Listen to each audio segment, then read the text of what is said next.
संकष्टी गणेश चतुर्थी व्रत करने से घर परिवार में आ रही विपदा दूर होती है। कई दिनों से रुके मांगलिक कार्य संपन्न होते हैं तथा भगवान श्री गणेश असीम सुखों की प्राप्ति कराते हैं। माह की किसी भी चतुर्थी के दिन भगवान श्री गणेश की पूजा के दौरान संकष्टी गणेश चतुर्थी व्रत की कथा पढ़ना और सुनना जरूरी होता है। इससे संबंधित 4 कथाएं प्रचलित हैं। पहली कथा है पौराणिक एवं प्रचलित श्री गणेश कथा के अनुसार एक बार देवता कई विपदाओं में घिरे थे। तब वह मदद मांगने भगवान शिव के पास आए। उस समय शिव के साथ कार्तिकेय तथा गणेश जो भी बैठे थे। देवताओं की बात सुनकर शिव जी ने कार्तिकेय व गणेश जी से पूछा कि तुम में से कौन देवता के कष्टों का निवारण कर सकता है। तब कार्तिकेय व गणेश जी दोनों ने ही स्वयं को इस कार्य के लिए सक्षम बताया। इस पर भगवान शिव ने दोनों की परीक्षा लेते हुए कहा कि तुम दोनों में से जो सबसे पहले पृथ्वी की परिक्रमा करके आएगा वही देवताओं की मदद करने जाएगा। भगवान शिव के मुख से यह वचन सुनते ही कार्तिकेय अपने वाहन मोर पर बैठकर पृथ्वी की परिक्रमा के लिए निकल गए। परंतु गणेश जी सोच में पड़ गए कि वह चूहे के ऊपर चढ़कर सारी पृथ्वी की परिक्रमा करेंगे तो इस कार्य में उन्हें बहुत समय लग जाएगा।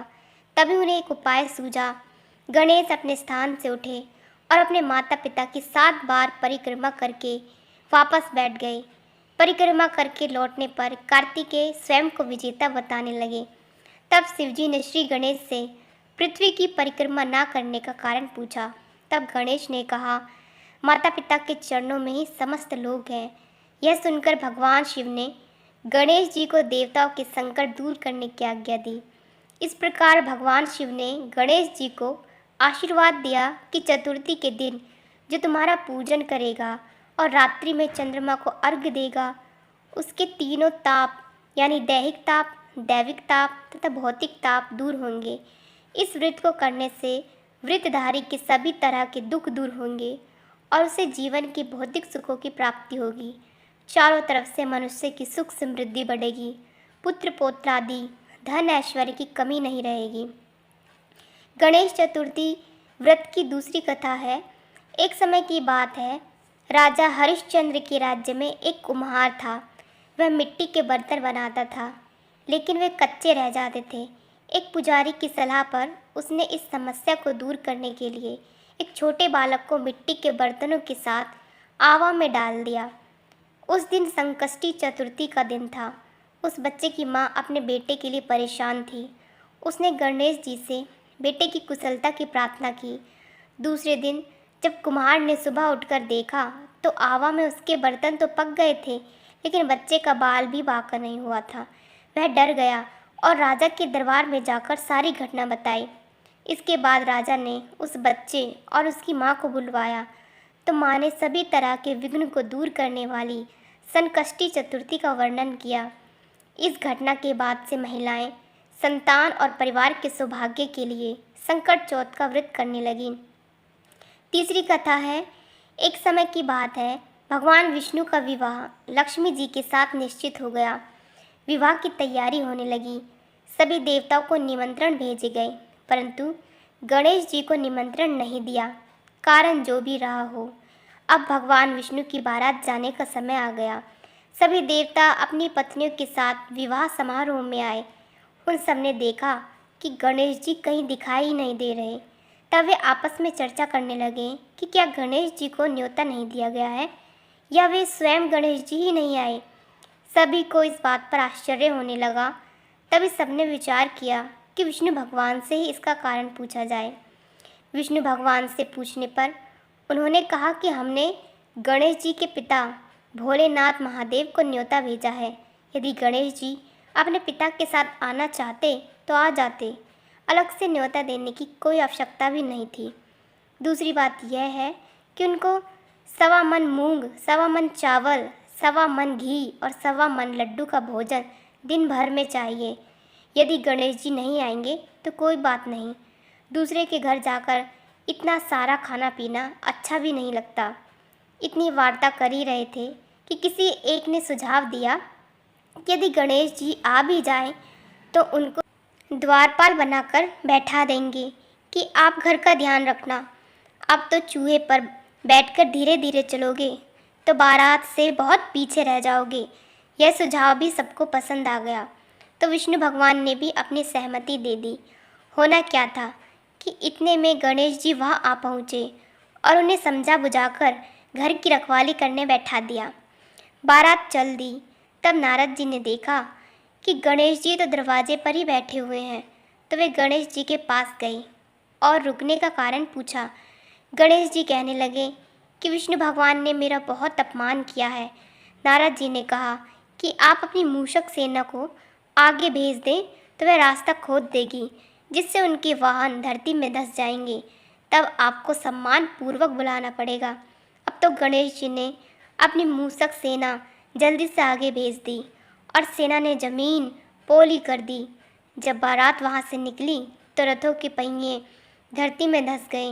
लाख कोशिश करी परंतु पहिए नहीं निकले। सभी ने अपने अपने उपाय किए परंतु पहिए तो नहीं निकले, बल्कि जगह जगह से टूट गए। किसी की समझ में नहीं आ रहा था कि अब क्या किया जाए। तब नारद जी ने कहा, आप लोगों ने गणेश जी का अपमान करके अच्छा नहीं किया। यदि उन्हें मनाकर लाया जाए तो आपका कार्य सिद्ध हो सकता है और यह संकट टल सकता है। शंकर भगवान ने अपने दूत नंदी को भेजा और वे गणेश जी को लेकर आए। गणेश जी का आदर सम्मान के साथ पूजन किया। तब कहीं रथ के पहिए निकले। अब रथ के पहिए निकल तो गए परंतु वे टूट फूट गए थे, तो उन्हें सुधारे कौन। पास के खेत में खाती काम कर रहा था, उसे बुलाया गया। खाती अपना कार्य करने के पहले श्री गणेशाय नमः कहकर गणेश जी की वंदना मन ही मन करने लगा। देखते ही देखते खाती ने सभी पहियों को ठीक कर दिया। तब खाती कहने लगा कि हे देवताओं, आपने सर्वप्रथम गणेश जी को नहीं मनाया होगा और ना ही उनकी पूजन की होगी, इसीलिए तो आपके साथ यह संकट आया है। हम तो मूर्ख अज्ञानी हैं, फिर भी पहले गणेश जी को पूजते हैं, उनका ध्यान करते हैं। आप लोग तो देवतागण हैं, फिर भी आप गणेश जी को कैसे भूल गए। अब आप लोग भगवान श्री गणेश जी की जय बोल कर जाएँ तो आपके सब काम बन जाएंगे और कोई संकट भी नहीं आएगा। ऐसा कहते हुए बारात वहाँ से चल दी और विष्णु भगवान का लक्ष्मी जी के साथ विवाह संपन्न करा के सभी सकुशल घर लौट आए। हे गणेश जी महाराज, आपने विष्णु जी को जैसा कारज सारियो ऐसा कारज सबका सिद्ध करियो। बोलो गजानन भगवान की जय। और चौथी कथा है श्री गणेश चतुर्थी व्रत की। पौराणिक कथा के अनुसार एक बार भगवान शिव तथा माता पार्वती नर्मदा नदी के किनारे बैठे थे। वहाँ माता पार्वती ने भगवान शिव से समय व्यतीत करने के लिए चौपड़ खेलने को कहा। शिव चौपड़ खेलने के लिए तैयार हो गए, परंतु इस खेल में हार जीत का फैसला कौन करेगा, यह प्रश्न उनके समक्ष उठा। तो भगवान शिव ने कुछ तिनके एकत्रित कर उसका एक पुतला बनाकर उसकी प्राण प्रतिष्ठा कर दी और पुतले से कहा, बेटा, हम चौपड़ खेलना चाहते हैं, परंतु हमारी हार जीत का फैसला करने वाला कोई नहीं है, इसीलिए तुम बताना कि हम दोनों में से कौन हारा और कौन जीता। उसके बाद भगवान शिव और माता पार्वती का चौपड़ खेल शुरू हो गया। यह खेल 3 बार खेला गया और संयोग से तीनों बार माता पार्वती की ही जीत हुई। खेल समाप्त होने के बाद बालक से हार जीत का फैसला करने के लिए कहा गया, तो उस बालक ने महादेव को विजयी बताया। यह सुनकर माता पार्वती क्रोधित हो गई और क्रोध में उन्होंने बालक को लंगड़ा होने, कीचड़ में पड़े रहने का श्राप दे दिया। बालक ने माता पार्वती से माफ़ी मांगी और कहा कि यह मुझसे अज्ञानतावश ऐसा हुआ है, मैंने किसी द्वेष भाव में ऐसा नहीं किया। बालक द्वारा क्षमा मांगने पर माता ने कहा, यहाँ गणेश पूजन के लिए नाग कन्याएं आएंगी, उनके कहे अनुसार तुम गणेश व्रत करो, ऐसा करने से तुम मुझे प्राप्त करोगे। यह कहकर माता पार्वती शिव के साथ कैलाश पर्वत चली गई। 1 वर्ष के बाद उस स्थान पर नाग कन्याएं आईं। तब नाग कन्याओं से श्री गणेश की व्रत की विधि मालूम करने पर उस बालक ने 21 दिन लगातार गणेश जी का व्रत किया। उसकी श्रद्धा से गणेश जी प्रसन्न हुए। उन्होंने बालक को मनवांछित फल मांगने के लिए कहा। उस पर उस बालक ने कहा, हे विनायक, मुझ में इतनी शक्ति दीजिए कि मैं अपने पैरों से चलकर अपने माता पिता के साथ कैलाश पर्वत पर पहुंच सकूं और वह यह देख प्रसन्न हो। तब बालक को वरदान देकर श्री गणेश अंतर्धान हो गए। इसके बाद वह बालक कैलाश पर्वत पर पहुंच गया और कैलाश पर्वत पर पहुंचने की अपनी कथा उसने भगवान शिव को सुनाई। चौपड़ वाले दिन से माता पार्वती शिव जी से विमुख हो गई थी।